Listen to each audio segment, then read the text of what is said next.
Le deuxième élément qui explique qu'un contrat luxembourgeois peut être plus sécuritaire, c'est qu'on va vous dire qu'au sein d'un contrat luxembourgeois, l'État français ne peut pas venir se servir.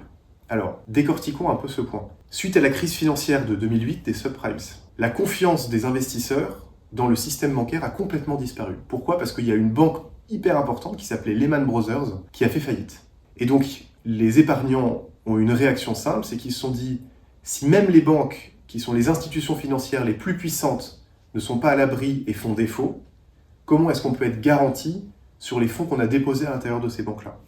Donc le premier réflexe qu'ont eu la plupart des gens, c'est de retirer leur épargne et aussi de retirer leur cash aux distributeurs. Ça, c'est un mécanisme qui, en fait, n'a fait qu'empirer la crise, puisque les banques derrière, non seulement ont perdu beaucoup d'argent à cause de la crise, mais en plus n'avaient plus les flux suffisants et l'épargne des investisseurs pour pouvoir relancer la machine.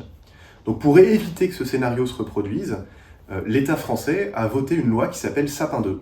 Et la loi Sapin 2, elle autorise l'État, en fait, dans un cas économique relativement catastrophe, à venir geler l'épargne que vous auriez investie dans des contrats d'assurance vie ou dans des placements.